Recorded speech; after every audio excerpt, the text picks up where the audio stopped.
सरफरोशी की तमन्ना अब हमारे दिल में है, देखना है जोर कितना बाजुए कातिल में है। चमक उठी सन 57 में वह तलवार पुरानी थी, बुंदेले हर बोलों के मुंह हमने सुनी कहानी थी। खूब लड़ी मर्दानी वो तो झांसी वाली रानी थी। इस तरह के शेर चलते हैं, खूब बोले जाते हैं, बतलाए जाते हैं। मैं बबीता आज स्वतंत्रता दिवस के 78वें स्वतंत्रता दिवस की शुभकामनाएं पूरे देशवासियों को देती हूँ। और मैं आज के दिन अपना वीडियो लेकर आती हूँ। अगर आज के दिन अपना वीडियो नहीं लेकर आती तो कुछ अधूरा सा रह जाता। तो कल जो वीडियो बनाई थी उसमें थोड़ा सा दुख था, लेकिन आज वाली वीडियो में मैं बहुत उल्लास के साथ सबको बहुत खुशीपूर्वक स्वतंत्रतापूर्वक अपनी शुभकामनाएं देती हूँ। केसरिया रंग, हरा रंग और ये रंग मिलकर हमारा झंडा बनता है और तीनों रंग झंडे के मिलाकर हम लोग का आज झंडा फहराने का ही दिन था। केसरिया रंग शौर्य का है, हरा रंग हरियाली का है और सफ़ेद शांति का प्रतीक है। इससे मिलकर हमारा झंडा बनता है। और मैंने ये जो सबसे पहले आपके सामने एक शेर पढ़ा, सरफरोशी की तमन्ना अब हमारे दिल में है, देखना जोर कितना बाजुए कातिल में है। ये हमारे टाइम जो हमारे भगत सिंह और ये सब हमारे क्रांतिकारी थे, जितने भी चंद्रशेखर आज़ाद, इनके लिए बोला जाता था। अब कहाँ से शुरू करूँ, कैसे शुरू करूँ, आज के दिन किस किस का नाम लूँ। एक छोटी सी कोशिश मैं करती हूँ। इतिहास की छात्रा हूँ, इतिहास ही पढ़ाती हूँ, इतिहास में ही जीती हूँ। तो आज का दिन अगर मैं नहीं बताती तो कुछ मेरे लिए भी अधूरा रह जाता। और ये बुंदेले हर बोलों के मुँह हमने सुनी कहानी थी। ये तो झांसी वाली रानी के लिए एक अमर कहानी सुभद्रा कुमारी चौहान लिख कर छोड़ गई हैं। और अब मैं आपको एक एक करके बात करते हैं। सबसे पहले जो मेरा मन बात करने का कर रहा है, खाली हम स्वतंत्रता संग्राम में हम केवल एक मॉडर्न हिस्ट्री का पार्ट लेकर नहीं चल सकते हैं, हमें थोड़ा सा पीछे से भी चलना पड़ेगा। जहाँ से हम बात करेंगे राजा राम मोहन राय की, जिन्हें कि हम पुनर्जागरण का राजदूत बोलते हैं, जिन्होंने सबसे पहले बंगाल में हमारे देश में जो एक सती प्रथा थी, जो कि जिंदा औरतों को उनके पति के बाद उनका ज़बरदस्ती जला दिया जाता था, जो कि एक बड़ी प्रथा मानी जाती थी और जो कि बड़े सब लोगों को स्वीकार्य थी। और उसके बल्कि जब उसका विरोध हुआ तो कुछ हमारे यहाँ के लोगों ने ये कहा कि आप अंग्रेज़ लोग इसका विद्रोह क्यों कर रहे हैं। एक अंग्रेज़ शक्ति हमारे देश में 1600 में एक कंपनी बनकर आती है, धीरे धीरे वो साम्राज्य बना लेती है, बंगाल में होती है, वो एक अलग कहानी है। लेकिन जहाँ पे मैं फिर बात शुरू करती हूँ कि 1800 में जब राजा राम मोहन राय, जो पुनर्जागरण के राजदूत, जिन्हें हम आधुनिक पीढ़ी का भी एक अग्रदूत बोलेंगे, जिन्होंने इस प्रथा पर आवाज़ उठाई और विलियम बेंटिक के साथ मिलकर 1829 में एक कानून बनवा दिया, जिसे हम सती निरोध विधेयक बोलेंगे, जिससे कि सती को हमारे देश में इलीगल कर दिया गया। उसके बाद मैं स्वामी विवेकानंद जी का बात जरूर करूंगी, जिन्होंने सबसे पहली बार हमारे देश के, हमारी हिंदू संस्कृति की, मानवता की 1893 में शिकागो में, अमेरिका में जाकर ये बताया हमारा धर्म क्या है, सर्वधर्म क्या, हम कौन है। इंडिया एक कैसी कंट्री है। उस वक्त जब इंडिया को एक जादू टोने का, सांपेड़ों का देश माना जाता था, वहाँ जाकर वो हमारे देश के बारे में, हमारे धर्म के बारे में बताते हैं। स्वामी विवेकानंद जी को सच सच प्रणाम करते हुए मैं उनकी सोच को, उस टाइम की वो सोच को, जब उन्होंने वहाँ पर इतने बड़े सभागार में सब में my sister and my brothers बोल दिया था कि जिसके बाद 2 मिनट तक वहाँ सिर्फ तालियां ही बजती रह गई थी। उन्होंने हमारे देश का प्रतिनिधित्व किया था, हमारे देश का पूरे धर्म को पूरी दुनिया को बताया था कि हम कितने श्रेष्ठ हैं। फिर मैं दयानंद सरस्वती का नाम लूँगी, जिन्होंने आर्य समाज 1875 में बॉम्बे में शुरू किया, सत्यशोधक समाज, और ये सब ज्योतिबा फुले वगैरह ने सब हमारे देश में जितनी ये हमारे यहाँ कुरीतियाँ थी, हमारे यहाँ जो अंधविश्वास थे, उन सब पूर्ण जागरण का काम ये सामाजिक सुधार लोगों ने किया। इसके बाद फिर मैं आगे आती हूँ, जिसमें कि बहुत सारे नाम आते हैं, लेकिन जिनमें कि फिर आगे फिर हम महात्मा गांधी तक आने से पहले पहले नरम दल के जितने भी हमारे नेता थे, दादा भाई नौरोजी पारसी समुदाय को प्रतिनिधित्व करते हैं बॉम्बे से, है ना, उनके साथ में आत्माराम पांडुरंग थे और ये सब लोगों ने, हम इंडियन एसोसिएशन सुरेंद्रनाथ बनर्जी थे बंगाल में, और इन लोगों ने सबसे पहले नरम दल, जो हमारे अंग्रेज़ थे, उन लोगों से एक प्रतिनिधि सभा बनकर ये कहना शुरू किया था। 20 साल तक ये नरम दल कांग्रेस का जो अधिवेशन होता था, ये अंग्रेज़ों से अपने हमारी बातें करते रहे, कहते रहे। इनका भी बहुत ज़्यादा सहयोग है। हम खाली आगे चलकर ही उन लोगों का सहयोग नहीं बोलेंगे, हम नरम दल का सहयोग को भी ऐसा नहीं है कि नहीं मांग सकते रहे। हर साल कांग्रेस का एक अधिवेशन होता था दिसंबर के महीने में, और उसके बाद फिर धीरे धीरे इसमें क्रांतिकारी लोग भी का भी एक योगदान है, जिसमें कि हम बहुत सारे लोग हैं, बटुकेश्वर दत्त हैं, भगत सिंह है, चंद्रशेखर आज़ाद हैं, बहुत सारे लोग हैं जितने कि हम, जिनके कईयों के नाम भी हैं। एक नाम मैं लूँगी इसमें, 1919 में जलियांवाला बाग कांड हुआ था, तो उधम सिंह ने जाकर वहाँ जाकर गोली मारी थी, क्या कि ब्रिटेन में। तो किस किस का नाम लूँ जिन लोगों ने अपनी हंसते हंसते झूल गए। भगत सिंह हंसते हंसते झूल गए, 23 साल का लड़का हंसते हंसते फांसी का फंदा ले गया। चंद्रशेखर आज़ाद ने खुद ही गोली मार ली अल्फ्रेड पार्क इलाहाबाद में, जब उनको लगा के पकड़ा जाएंगे। चित्तरंजन दास थे 1930 में, जो कि बंगाल में जिनके साथ कल्पना दत्ता थी, जिन्होंने कि वहाँ पर ऊपर एक पूरा का पूरा एक समाज इसमें पूरा था, जो जिन लोगों ने भी बहुत ज़्यादा सहयोग किया। सूर्य सेन थे।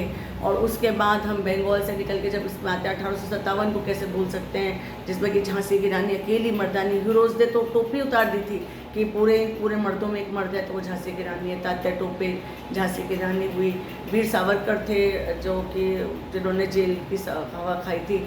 और हम उसमें नाना साहब थे, और इन सब का भी नाम लेंगे जिन्होंने 1857 की क्रांति को पहला, सावरकर ने उसको पहला स्वतंत्रता संग्राम कहा है, कि जो कि एक संगठित होकर, हालांकि बीच के इलाके में ही था, लेकिन एक संगठित था कि जिसमें आज़ादी दिलाने, जिसमें कि मैं अपने मेरठ को बहुत ज़्यादा अपने को सौभाग्यशाली मानती हूँ कि मेरठ की ज़मीन पर पली बड़ी हूँ, यहीं पे मेरी स्कूली शिक्षा हुई है। ये हमारी उस 1857 की ज़मीन है, जहाँ पर अभी भी हमारा राष्ट्रीय संग्रहालय, जहाँ अभी भी हमारे कालीपटन मंदिर से ये संग्राम शुरू हुआ था, जो दिल्ली गया था। फिर जो लास्ट मुगल थे बहादुर शाह जफर, उनके नेतृत्व में रानी हजरत महल थी वहाँ की, लखनऊ की, और बेगम जीनत महल उनकी अपनी थी। तात्या टोपे, नाना साहब, इन सब लोगों ने मिलकर बिहार में कुंवर आरा सिंह थे, एक मोहम्मद उद्देला खान थे, खान बहादुर खान थे। इन लोगों ने मिलकर बरेली के कुंवर आरा सिंह, बिहार के, इन लोगों ने मिलकर एक लॉ जलाई थी, जिससे कि अंग्रेज साल भर डरे रहे। 1858 में उसका ये परिणाम हुआ कि कंपनी का शासन बंद होकर रानी का शासन देश में हुआ। 1858 में कैनिंग ने भरे दरबार में फिर ये हमारा पूरा जो देश था वो रानी के अंदर कर दिया। वहीं पर फिर मैं नाम लूँगी पंडिता रमाबाई का, जो कि हमारी पहली एक मैं मॉडर्न एक लेडी कहूँगी, जिन्होंने आवाज़ उठाई थी स्त्री शिक्षा के लिए, स्त्री की अपनी एक आवाज़ उठाई थी। उन्होंने वहाँ पर क्राई ऑफ वुमेन लिखा, वो बाहर गई, उन्होंने बहुत काम किया, मुक्ति मिशन बनाया उन्होंने वहाँ पे बॉम्बे में। फिर मैं इनके बाद पंडिता रमाबाई के बाद मैं नाम लूँगी, बहुत सारी हैं हमारी एनी बेसेंट थी, जो बाहर से आती हैं, उन्होंने हमारे लिए बहुत काम किया। बनारस में उन्होंने विद्यालय बनवाया, जो कि अब ये पूरी की पूरी BHU बनारस यूनिवर्सिटी आगे चल के बड़ा नाम हो गया। हम नाम लेंगे सरोजनी नायडू का, जो भारत कोकिला थी, जो कि पूरे गांधी जी के कंधे से कंधे मिला के उनके साथ उनके 1230 में गोलमेज सम्मेलन में वो बाहर जाती हैं। वो गांधी जी के साथ नमक सत्याग्रह में उनके साथ रसाना में वो खुद आगे बढ़कर उस काम को करती हैं। मैं अरुणा आसफ अली जी का नाम लूँगी। अरुणा आसफ अली जी भूमिगत रेडियो चलाया था 1942 में। मैं उषा मेहता का नाम लूँगी। बहुत सारे, मैं भगवती चरण वोहरा और उनकी पत्नी का नाम लूँगी, दुर्गा भाभी, जो कि जिन्होंने छद्म वेश में भगत सिंह के साथ उनको छिपाया था, और उनकी पत्नी बनकर उनके साथ वो छिपे वेश में वेश लेकर वो बंगाल पहुंच गई थी, जो साल भर फिर भगत सिंह छिपके रहे थे। तो किसका नाम लूँ, किसका नहीं नाम लूँ, इतने सारे लोग हैं जिनका अनगिनत उन शहीदों को मैं प्रणाम करती हूँ आज के दिन। उनकी वजह से आज हम स्वतंत्रता की सांस ले रहे हैं। मैं आपके सामने ये वीडियो बना पा रही हूँ। आज लेडीज़ काफ़ी बहुत कुछ है भी, लेकिन फिर भी काफ़ी प्रगति हुई है। हम लोग सब लोग समान हैं, औरतें और पुरुष समान हैं, सबको समान अधिकार है। आज लेडीज़ जज हैं, एडवोकेट हैं, प्रिंसिपल हैं, टीचर्स हैं, और जो कि आज से 100-150 साल पहले एक पढ़ा लिखा समाज था ही नहीं औरतों का। आज हमारी आधी आबादी जो लेडीज़ की है वो भी साक्षर है। केरल एक ऐसा राज्य जिसमें कि स्त्रियों की साक्षरता ही बल्कि ज़्यादा बताई जाती है। मैं खुद काउंसलर हूँ, और मैं पूरा देखती हूँ कि आज लड़कियों की बहुत ज़्यादा प्रगति हुई है।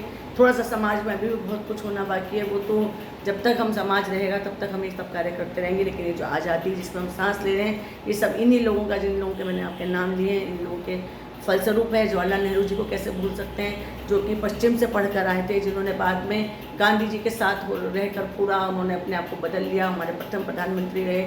उनकी बेटी श्रीमती इंदिरा गांधी, उन्होंने हमारे देश में, उन्होंने बांग्लादेश के टाइम और हरियाली क्रांति के टाइम बैंकों का राष्ट्रीयकरण उन्होंने इतना किया। फिर विनोबा भावे को नहीं भूल सकते, भूदान आंदोलन के प्रणेता थे, जो कि उन्होंने लोगों से कहा कि मुझे अपनी ज़मीन का दान कर दो ताकि मैं लोग एक कर सकूं।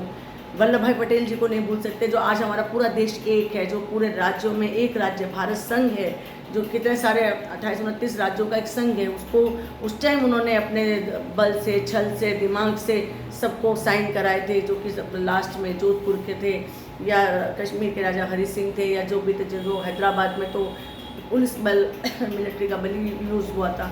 एक करा गया, भारत को एक किया गया।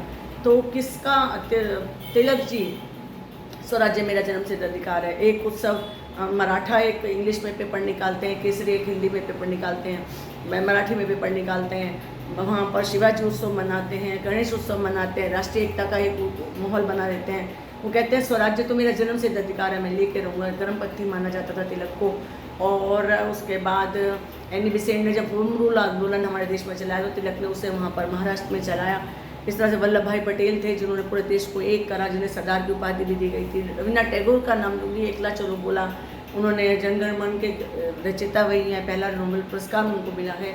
और उसके बाद में मोतीलाल नेहरू जी का, इनका सबका, जिन्होंने स्वराज पार्टी बनाई। और इस तरह से बहुत सारे, मौलाना आज़ाद जी का नाम लूँगी, डेविल्स फ्रीडम में उनकी बुक बहुत प्रसिद्ध, डॉक्टर राजेंद्र प्रसाद थे। बहुत सारे लोग हैं जिनके छोटे छोटे बहुत सारे काम थे। इस लाल बालपाल करके हमारे थे। और इसके बाद जो कि ये 1920 में लाठी वाला जो कांड होता है, उसमें ये हमारे बेचारे जो क्या बोलते हैं, इस लाल बालपाल की जो तिगड़ी थी, इसमें से इनकी डेथ हो जाती है, उनको लाठी लग जाती है, जिसकी वजह से उनकी चोट से उनकी बढ़ती है।